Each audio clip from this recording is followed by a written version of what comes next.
Ahora quiero que iniciemos en la carta a Primera de Pedro. Recuerden que durante estos próximos domingos vamos a estar estudiando esta carta. Hace 8 días el hermano David Melchor y el hermano Aldineo Burgos abordaron todo lo que es el capítulo 1. Y realmente es maravilloso poder ver las enseñanzas que el Señor nos dio hace 8 días. La idea es que hoy, en esta mañana, vamos a tocar el capítulo 2, versículos 1 al 10, y en el tema de las 10 de la mañana, que va a estar el hermano Mauricio Rivera, va a abordar desde el versículo 11 hasta el versículo 25. Entonces la idea es que cada 8 días haya una secuencia.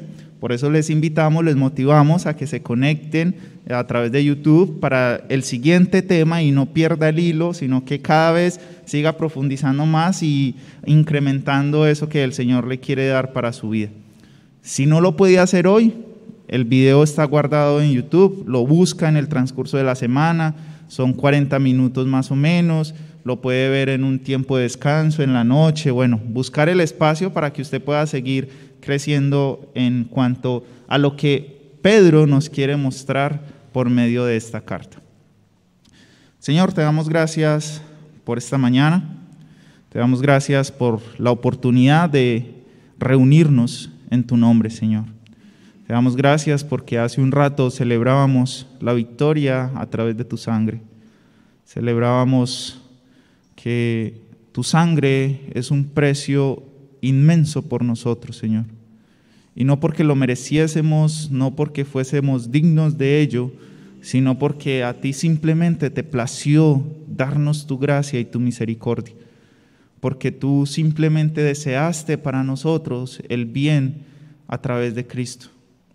Te damos gracias porque en esta mañana podemos continuar reunidos estudiando tu palabra y queremos pedirte que tú prepares nuestros corazones, que tú nos enseñes, que tú nos redargullas, Señor, que tu palabra tenga un efecto real, genuino en nuestro corazón, Señor, que tú nos lleves cada vez más profundo y más profundo a las enseñanzas que tú tienes en esta carta para nosotros, Señor.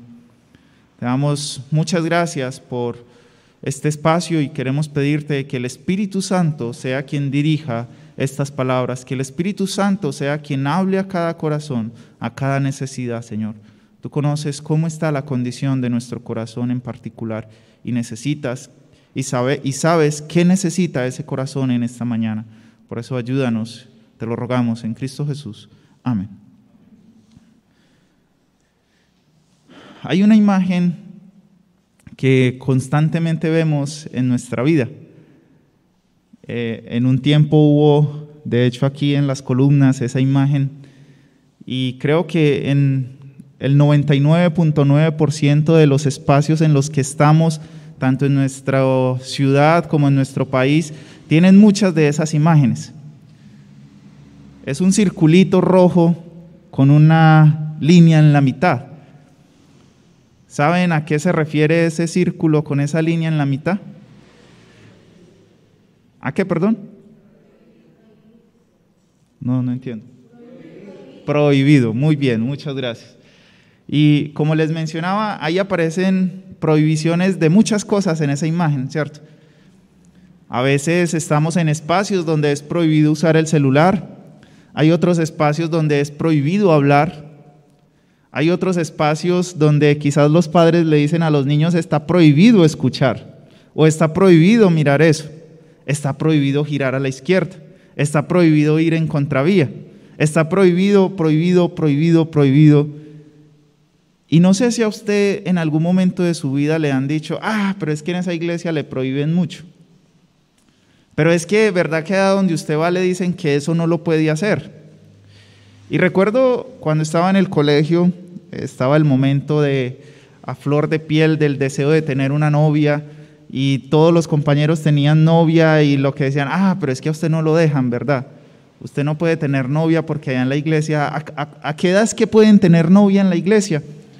Y siempre hemos visto los mandamientos de Dios como un grupo, un cúmulo de prohibiciones. Y es interesante que Pedro en esta carta se dedica a dar muchas prohibiciones si lo tomamos en ese contexto. Porque constantemente nos está dando acciones, constantemente nos está dando verbos y nos dice, hagan esto, dejen de hacer esto, busquen esto, deseen esto. Si lo vemos como muchas prohibiciones, nos vamos a frustrar, hermanos. Si empezamos a ver esta carta como un sinfín de prohibiciones de parte de Dios para nosotros, no va a tener el mismo efecto. Hace 8 días el hermano Julio Villamizar en la reunión de jóvenes nos compartió y él dijo, tenemos que aprender a ver los mandamientos de Dios no tanto como una prohibición, sino como una advertencia. No tanto como, ¿de qué me estoy perdiendo? Sino como, ¿de qué me está librando el Señor? Y cuando miramos todos esos símbolos de prohibiciones, siempre buscan un bien, sea para mí o sea para un entorno. Si estamos en un lugar donde se requiere silencio, que haya una prohibición de no hablar, ¿será que eso es malo? Busca un bien para un entorno, busca un bien para mí. Si yo voy en una carretera y dice prohibido girar a la izquierda y es porque ahí vienen muchos carros, ¿será que es porque la gente de tránsito o las autoridades competentes quisieron que yo no girara a la izquierda porque no quería que girara a la izquierda? ¿Cierto que no? Es porque probablemente hay peligro al girar a la izquierda. Entonces, hermanos, la palabra de Dios, cuando vemos los mandamientos de Dios, debemos verlo como una advertencia, como un privilegio, al saber que hemos recibido una instrucción, por decirlo así, que viene del futuro. ¿En qué sentido? Porque me evita que yo hoy, probablemente, si lo recibí hoy, mañana cometa cierto error, cierto pecado, que probablemente mañana falle en cuanto a eso.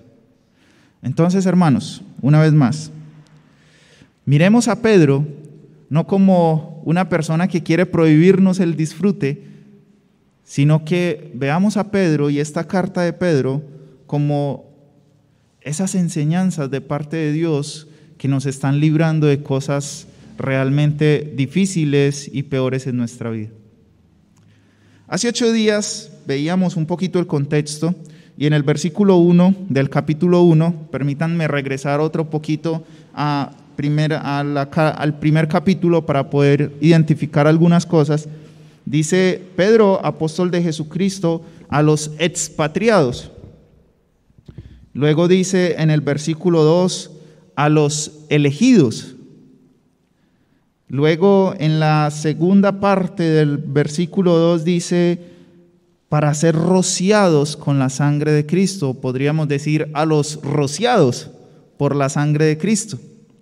Luego en el versículo 3 al final dice, a los hizo renacer, es decir, a los renacidos. Luego en el versículo 4 dice, a los que tienen una herencia incorruptible. Luego el versículo 8, en la segunda línea en mi Biblia dice, en quien creyendo, es decir, aquellos que son creyentes. Luego en el versículo 9 dice, vuestra fe, aquellos que tienen fe. Luego en el versículo 14 dice, a los hijos obedientes. Y en la segunda parte del versículo dice, a los que antes, o sea que ahora es un nuevo comienzo. Luego en el versículo 18 vemos otra expresión y dice, fuisteis rescatados. Luego en el versículo 23 nuevamente dice, a los renacidos. Y los hermanos mencionaban, y es interesante ver que por muchos versículos de este primer capítulo y del segundo capítulo vemos que es una carta enfocada a los cristianos, enfocada a hermanos, enfocada a creyentes. Es una carta donde compete mucho a nuestro comportamiento como hijos de Dios. Y al estudiarla durante esta semana pensaba, pero ¿por qué Pedro se enfocó en evangelizar a los creyentes? Si es una carta para creyentes, ¿por qué los está evangelizando? ¿Por qué en el versículo 19 dice, sino con la sangre preciosa de Cristo, como un cordero sin mancha y sin contaminación? ¿Por qué en el capítulo 2, versículo 9 dice, y piedra de tropiezo y roca que hace caer porque tropiezan en la palabra siendo desobedientes? ¿Por qué menciona en el versículo 7 del capítulo 2, dice, para vosotros los que creéis Él es precioso, pero para los que no creen?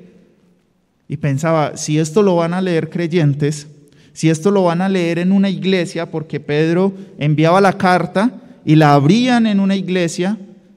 Normalmente las iglesias allí eran en las casas de alguna persona.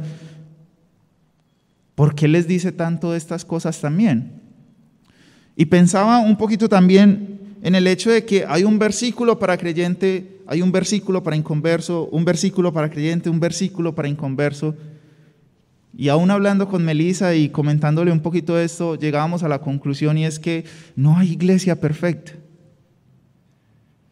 En el sentido de que aún en medio de nosotros, hermanos, aún en medio de nosotros, querido amigo, probablemente usted no ha recibido a Cristo.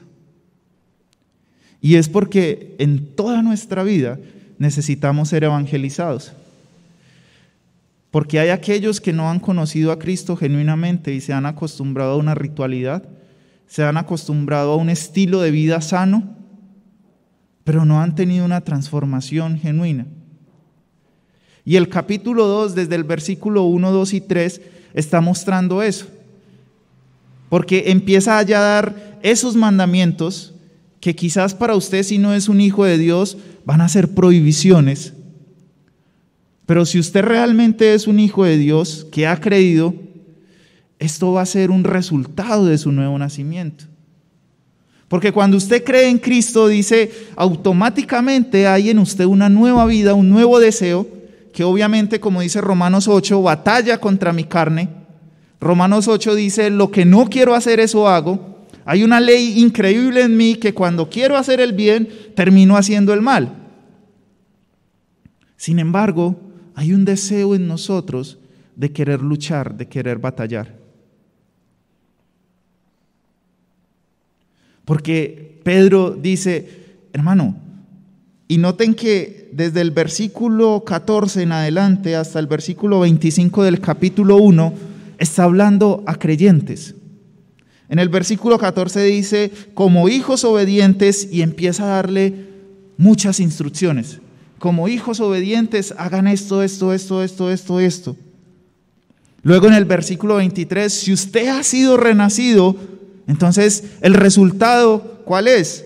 Versículo 1 del capítulo 2, desechad pues toda malicia, todo engaño, hipocresía, envidia, detracción. Y luego en el versículo 2 de ese capítulo 2 dice, desead. Tenemos dos tareas importantes en nuestra vida como hijos de Dios. Desechar aquello que antes era normal para nosotros. Desechar aquello con lo que no luchábamos antes.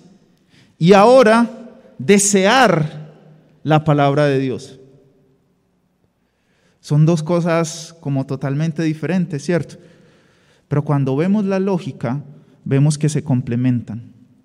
Porque cuando yo deseo la palabra de Dios, es la palabra de Dios en mí a través de Cristo la que me va a ayudar a desechar mi pasado. Es la que me va a ayudar a desechar aquello con lo que me gusta, aquello con lo que lucho constantemente. Y quizás ese ha sido el error de muchos compañeros o amigos que han visitado esta asamblea durante muchos años, que han pretendido cambiar su forma de vivir por sus propias fuerzas. Cuando realmente Pedro lo que muestra es que nuestra transformación viene por el proceso de ser limpiados por la palabra de Dios. El hermano Aldinever lo mencionaba hace 8 días y en el versículo 14 del capítulo 1, lo repito, dice: como hijos obedientes, no os conforméis a los deseos que antes teníais. Y él citaba Romanos capítulo 12, versículo 1. No os conforméis a este siglo, sino transformados por medio de la renovación, o sea, del cambio en nuestra mente por la palabra de Dios. A medida que la palabra de Dios abunde en nuestra vida, también eso que debemos desechar va a ir menguando. Y hay un versículo en los evangelios que me parece muy especial, dice: de lo que abunda nuestro corazón, de eso hablamos. Y de lo que abunda nuestro corazón, no lo dice el versículo, pero es la lógica, eso es lo que hacemos. Porque lo que hay en nuestro corazón es realmente lo que se va a reflejar. Entonces, hermanos y queridos amigos, aunque esta carta está dirigida a cristianos, también hay un mandamiento para usted si no ha conocido a Cristo, y es que sea un verdadero hijo de Dios, que no se conforme a una ritualidad, que no se conforme a venir un domingo, venir un sábado y creer que con eso ya compensó todo lo malo que ha hecho durante la semana. Y probablemente eso está en el corazón de muchos. No, es que yo el domingo cuando voy allá, como que descargo todo lo malo y es como si empezara de nuevo. Ese es mi borrón y cuenta nueva, el solo hecho de ir y escuchar algo bueno, algo bonito, algo agradable, con eso ya he sido transformado. No, realmente usted va a ser transformado por medio de Cristo, por medio de la sangre de Cristo, por medio de renacer por Cristo realmente.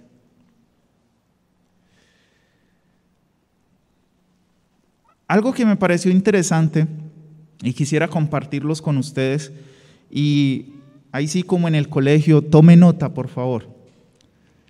Hay 2 posiciones interesantes en esta carta y sería muy bueno si usted empieza en una hojita a llenarlo. Y es que Pedro busca dar la posición en Cristo, lo que ahora somos en Cristo, pero esa posición en Cristo, eso que somos en Cristo, tiene una responsabilidad. Ya les voy a dar un ejemplo. Cuando mirábamos el contexto de esta carta, también pensaba en el hecho de que todos estos creyentes estaban siendo perseguidos. Todos estos creyentes estaban siendo martirizados. Estos creyentes estaban siendo probablemente encarcelados. Muchos de estos creyentes probablemente habían negado su fe para poder salvar su vida. Probablemente tenían una fe escondida. Y me llamaba mucho la atención el hecho de que Pedro, en un momento de esa lucha, en un momento de esa dificultad, les llamase a santidad, les llamase a que trabajaran más en su carácter. En el capítulo 1, en el versículo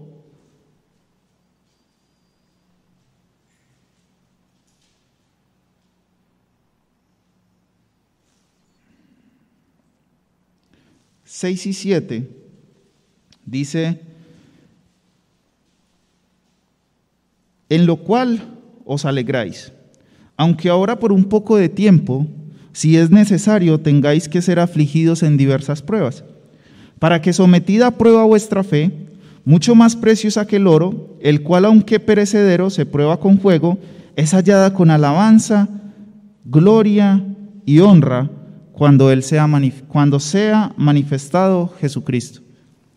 Para mí fue difícil entender esto, en el sentido de cómo es posible que Pedro le escribiese a los creyentes que trabajasen en su carácter si la lucha más grande que tenían era persecución. ¿Por qué esta iglesia tenía que trabajarle a su forma de vivir, a su forma de comportarse, a su forma de testificar, sabiendo que estaban siendo perseguidos. La lógica sería que Pedro les mandase una carta llena de consuelo, una carta llena donde les animara, donde los motivara, donde les diera cariño. Sin embargo, les pone un peso más y es de ser diferentes. Y cuando leía algunos comentaristas y veía algunas prédicas, estos hermanos decían, y es porque cuando estamos en la lucha, lo único que nos puede sacar de esa lucha es nuestra relación con Cristo. Cuando mi carácter, mi relación con Dios, con Cristo, está fortalecida, todas las pruebas alrededor van a ser para bien, como dice Romanos. A Pedro le preocupaba, Pedro tenía temor de que su falta de relación, su falta de comunión con Cristo fuese ese eslabón débil para que en medio de tanta prueba flaquearan y se volvieran atrás. Aún así, en ese momento de prueba, Pedro lo que quería era mostrarnos que como creyentes debemos marcar la diferencia. Y a pesar de la prueba, a pesar de la persecución, a pesar de todo lo que haya, debemos reflejar a Cristo en santidad constantemente. Nuevamente les hago el resumen del capítulo 1 para que empecemos a hacer ese ejercicio. ¿Cuál es mi posición en Cristo? El versículo 2 dice, mi posición en Cristo ahora es que soy elegido por Dios y santificado por el Espíritu Santo. En el versículo 2 dice, mi posición es que ahora soy rociado con la sangre de Cristo. En el versículo 3 dice que soy renacido para una esperanza viva. Esa es mi posición en Cristo ahora. Y renacido es básicamente volver al estado inicial. Es decir, el ser humano fue creado, el hombre fue creado para tener comunión con Dios allá en el Edén. Pero el pecado dividió esa relación, esa comunión. Cuando yo soy renacido, quiere decir que soy puesto nuevamente en ese estado inicial de comunión con Dios. Soy renacido por la sangre de Cristo. Y algo maravilloso y constantemente se repite, para una esperanza viva. Luego en el versículo 4 dice que no solamente soy renacido para una esperanza viva, sino que soy renacido para una herencia incorruptible. Nadie la puede torcer. Nadie le puede sacar el mico. Nadie le puede voltear una pata. Es una herencia guardada en Cristo para usted y para mí. Es una herencia que no se puede contaminar, que no se puede manchar. Y es una herencia inmarcesible. No recuerdo muy bien el significado de esta expresión inmarcesible, pero recuerdo que cuando estaba en el colegio una profesora nos lo explicó y daba un significado de algo maravilloso, porque está en nuestro himno nacional, ¿cierto? Si alguno tiene el significado de esa expresión, por favor. ¿Qué significa inmarcesible? No se marchita. Es una herencia, gracias Estela, es una herencia que nunca se va a acabar. Luego en el versículo 5 dice, mi posición es que soy guardado por Dios. Luego en el versículo 18 dice, mi posición es que soy rescatado de una vida vana, de una vida que no tenía sentido, de una vida vacía. Luego en el versículo 20 dice que soy amado por Cristo. Luego en el versículo 22 dice que somos purificados en nuestra alma. Luego en el versículo 23 dice que somos renacidos otra vez, puestos en el estado original por una simiente incorruptible. ¿Y cuál es esa simiente? Cristo. En el capítulo 1, eso fue lo que encontré respecto a mi posición con Cristo. Ahora, ¿cuál es mi responsabilidad? ¿Cuáles son las cosas que yo debo hacer? En el versículo 2, obedecer. En el versículo 6 y 7, si es necesario, debo ser sometido a prueba. A veces no nos gustan las pruebas. Pero Pedro dice ahí, si es necesario, usted tiene que ser sometido a prueba para que su fe pueda aumentar más, para que su fe pueda ser probada, para que usted sea consciente en qué está parado, si realmente está parado es en Cristo o en su confianza, en usted mismo. Luego en el versículo 13 dice, ceñid los lomos. ¿Cuál es mi responsabilidad? Y el hermano Aldinero hace 8 días nos mencionaba, prepararnos, ser sobrios y ser pacientes. Luego, en el versículo 14 dice, no conformarse a los deseos que antes teníais. Mi responsabilidad ahora como hijo de Dios es no conformarme a los deseos del mundo. Como dice Primera de Juan, a los deseos de los ojos, a los deseos de la carne, a los deseos del mundo. Ahora debo ser diferente. En el versículo 15 dice, ahora mi responsabilidad es que debo ser santo. En el versículo 17, ahora mi responsabilidad es que debo conducirme en temor todo tiempo. El versículo dice, todo tiempo de mi peregrinación. Es decir, hasta que o yo muera o Cristo venga por mí. Durante todo ese tiempo, mi responsabilidad, el reto para usted y para mí hoy, hermano, hermana, es que vivamos en temor delante de Dios. Y no un temor de ocultarme de miedo. El hermano Alex Gaviria hace un tiempo predicaba y decía, el temor es ser conscientes de que Dios me está viendo en todo lugar y en todo momento. Y es un temor de decir, ¿cómo le puedo fallar si Él me está viendo? Y luego el versículo 22 del capítulo 1, mi responsabilidad es amar a todos. Dice el versículo, amaos unos a otros entrañablemente. Es decir, de una manera profunda, de una manera que se sienta hasta las entrañas. Debo amar a los demás. Ahora, en el capítulo 2, versículo 1, encontramos algunas responsabilidades. Entonces, anótelas ahí, en su cuadrito comparativo. Una columna de posición y una columna de responsabilidad. Y le invito a que lo empiece a hacer con cada uno de los capítulos de esta carta. Y se va a encontrar que hay muchas cosas prácticas en las que debemos trabajar en nuestra vida. El versículo 1 dice, desechad pues toda malicia, todo engaño, hipocresía, envidias y todas detracciones. Hermano, ¿en qué está cada uno de nosotros respecto a este versículo? ¿Será que hay malicia en nuestra vida?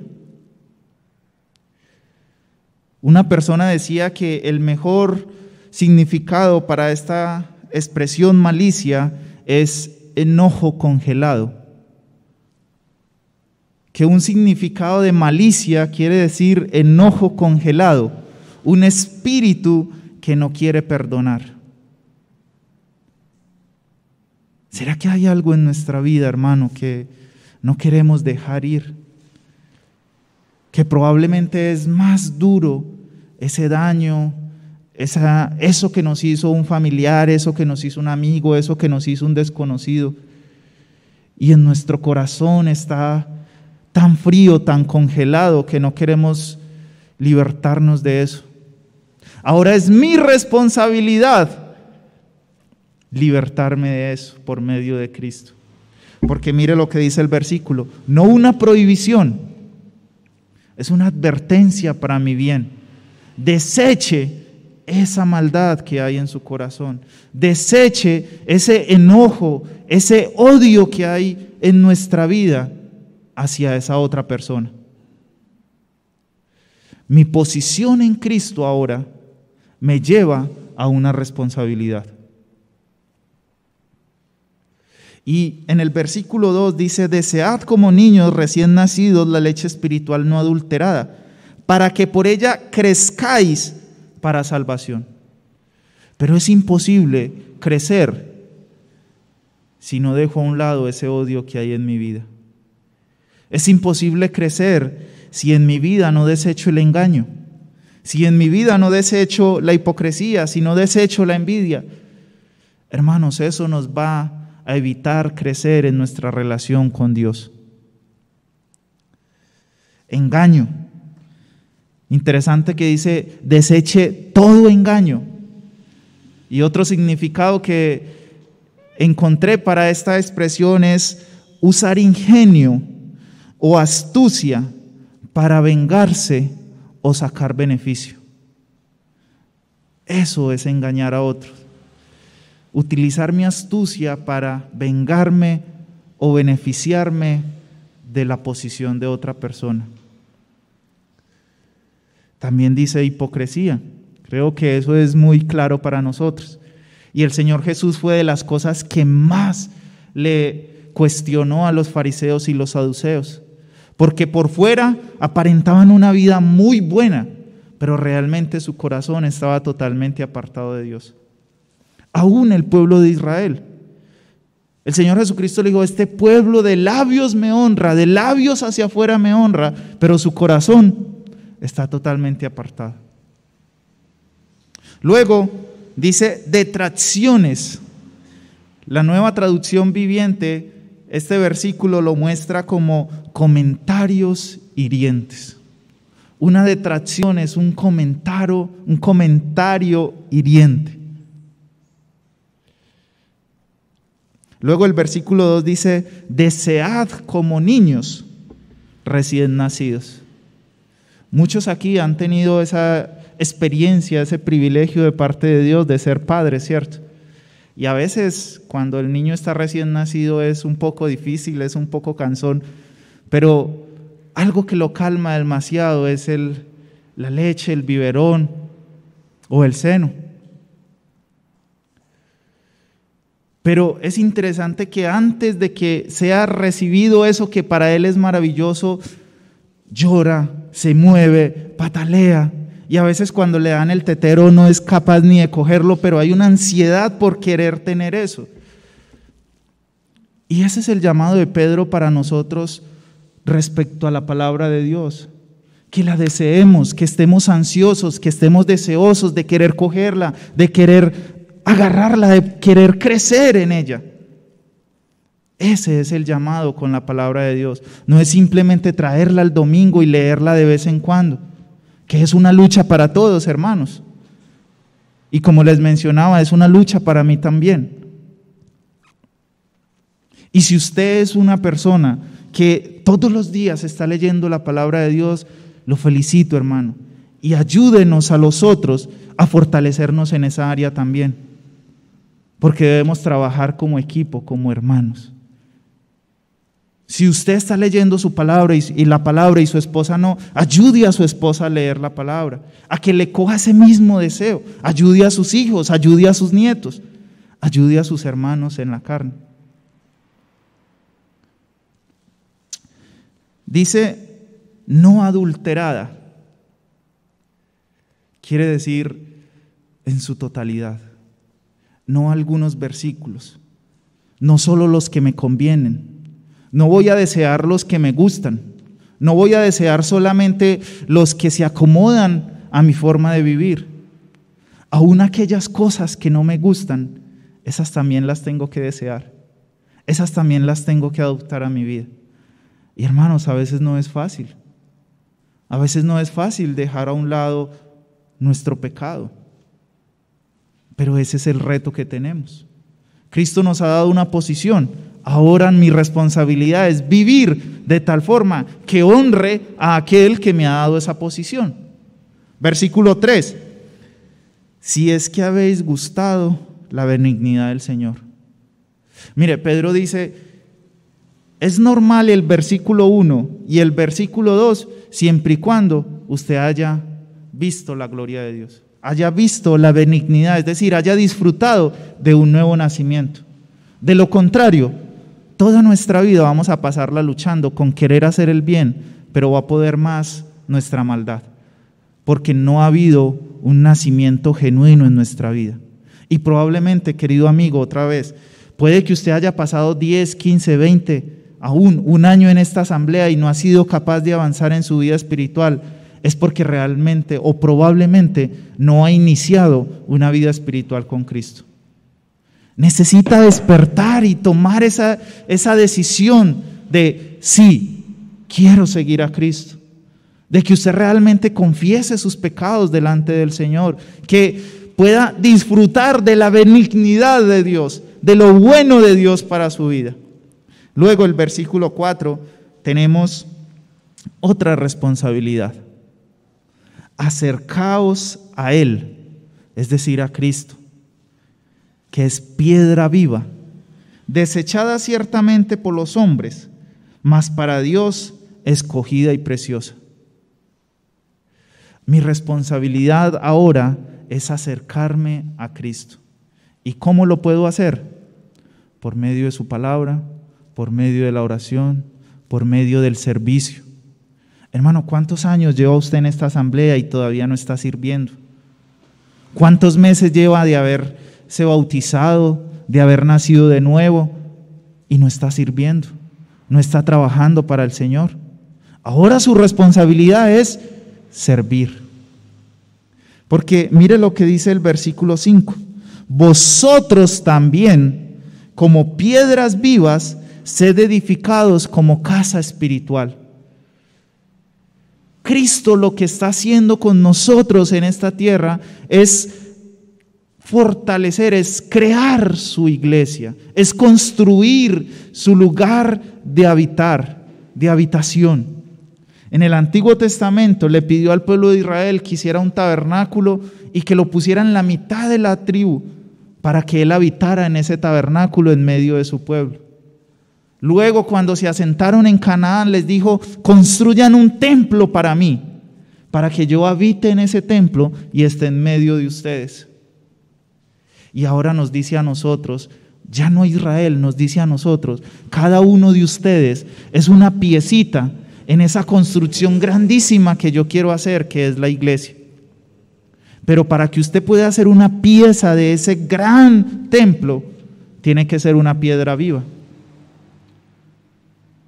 Y quizás se pregunta, bueno, ¿y cómo soy una piedra viva? Y Pedro ya lo ha dicho varias veces en el capítulo 1. Cuando usted es renacido por Cristo, ahora usted es una piedra viva. Ahora usted es útil. Ahora usted tiene una posición. Cuando usted se convierte en una piedra viva y es incrustado en ese templo, en ese trabajo que Dios está haciendo, que es su iglesia, usted se convierte, en el versículo 5 sigue diciendo, en un sacerdote santo. Usted se convierte en una persona que puede ofrecer sacrificios a Dios. El sacerdote tenía esa oportunidad, tenía ese privilegio de comunicarse directamente con Dios, de ofrecer los sacrificios de todo un pueblo, de ofrecer los sacrificios por él, de entrar una sola vez al año al lugar santísimo. Ahora usted y yo podemos entrar todos los días. No llevamos el pecado de otros, llevamos el pecado nuestro a confesarlo delante de Cristo. Y luego en el versículo, sigue diciendo en el versículo 6, para ofrecer sacrificios espirituales. Hermano, pregúntese, ahora anote ahí responsabilidad, ¿qué sacrificio espiritual estoy ofreciendo a Dios? Mi ofrenda es un sacrificio espiritual, mi servicio es un sacrificio espiritual, mi obediencia es un sacrificio espiritual. ¿Qué sacrificio está dando a Dios de tal forma que sea agradable.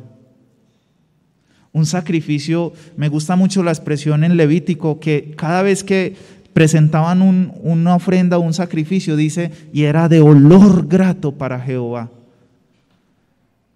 Hermanos, ¿será que en mi vida yo soy un sacrificio? Usted es un sacrificio delante de Cristo. ¿Será que usted está siendo de olor grato para Dios? Luego en el versículo 6 dice, por lo cual también contiene la Escritura: he aquí pongo en Sión la principal piedra del ángulo, escogida, preciosa, y el que creyere en él no será avergonzado. Usted y yo somos una piedra de ese templo que es la iglesia. Pero Cristo es el fundamento. Cristo es quien une, es la piedra angular, es la que le da estabilidad, es la que soporta todo el peso de esa construcción que es la iglesia. Y cuando Pedro habló con Cristo allá en los evangelios, le dice, tú eres el Cristo, el Hijo del Dios viviente. Y esa es la base de nuestra fe, Cristo. Luego, al final dice, el que creyere en él no será avergonzado. Y una vez más, está la tarea para, querido amigo, si no ha recibido a Cristo. Si usted cree en él, no va a ser avergonzado. Por más que se burlen de usted, no va a ser avergonzado. Quizás usted se sienta avergonzado delante de las demás personas, pero por más que lo difamen, que lo insulten, que lo ofendan, que se burlen por ser un hijo de Dios, delante de Dios no va a ser avergonzado. Va a recibir coronas que le puede presentar a él finalmente por haber soportado la prueba, por haber soportado eso, que quizás para usted era difícil, pero que llevó gloria y honra a Dios en su momento. Luego el versículo 7, nuevamente, para vosotros pues lo que creéis, Él es precioso, y ojalá sea así. Pero para los que no creen, va a ser un tropiezo, va a ser una roca que hace caer, porque Él mismo, como nos lo dice Apocalipsis, va a ser quien juzgará a las naciones, porque Él mismo será quien, al que no haya inscrito en el libro de la vida, será lanzado al lago de fuego. Tenga cuidado, querido amigo, porque hay dos opciones. O Cristo es la base de su vida, o Cristo es el tropiezo de su vida. ¿Cuál va a escoger? Dios le está dando la oportunidad hoy. Tiene una elección. Me gusta mucho en Josué, porque Josué les dice, hoy pongo delante de vosotros la vida y la muerte, la bendición o la maldición. Escojan cuál quiere. Y les dice, pero yo les aconsejo que escojan la vida, para que les vaya bien a ustedes y a sus generaciones. Finalmente, el versículo 8, el 9 y el 10, encontramos otras posiciones que tenemos delante de Cristo. Del versículo 1 al 8 encontramos muchas responsabilidades, muchos mandamientos, pero en el versículo 9 y 10 encontramos muchas posiciones. Ahora en Cristo tenemos muchos privilegios. Somos un linaje escogido. No sé si usted logra entender esta expresión linaje escogido. Quiere decir algo que Dios mismo seleccionó, algo que Dios mismo separó de la multitud para que fuésemos un pueblo santo, para que fuésemos sacerdotes, para que fuéramos un pueblo adquirido, con el propósito de anunciar las virtudes. Recuerden, hermanos, tenemos una posición en Cristo, pero tenemos responsabilidades. Tenemos responsabilidades a las que debemos trabajarle, a las que debemos mirar en nuestra condición espiritual cómo están. Señor, te damos gracias por esta mañana. Te damos gracias por tu palabra. Te pedimos que obres en nuestra vida, que que realmente nos ayudes a identificar todas estas responsabilidades, todos estos mandamientos, que no son prohibiciones, sino que son bienestar para nuestra vida. Ayúdanos a ver tu palabra como aquello que nos está librando de algo peor. Señor, muéstranos a qué le debemos trabajar. De todo esto que hemos aprendido hoy, Señor, ¿cómo está mi vida y en qué debo fortalecerme? ¿Qué debo desechar? ¿Qué debo abandonar? ¿Qué debo desear ahora? Señor, ayúdanos. Ayúdanos y ayuda a muchos hermanos que están pasando por persecuciones en otros lugares, Señor, que probablemente en este momento están siendo asesinados o encarcelados o que están reunidos de una forma secreta, Señor. Permite que ellos puedan encontrar paz, tranquilidad, que ellos puedan encontrar esa esperanza viva por medio de tu palabra, Señor. Ayúdanos a nosotros con nuestras luchas espirituales. Tú conoces que hay una fuerza interna también más grande que nos llama hacia el mal, que nos motiva hacia el mal, pero la solución es Cristo. Gracias doy a Dios por Cristo nuestro Salvador, porque Él es quien nos puede liberar, porque Él ya nos dio una posición santa, Él ya nos dio una posición privilegiada. Ahora es nuestra responsabilidad vivir conforme a esa posición que nos ha dado. Que seamos dignos de ese llamamiento que nos has hecho, Padre. Ayúdanos, te lo rogamos en Cristo Jesús. Amén. Que el Señor les bendiga, hermanos. Bendiciones.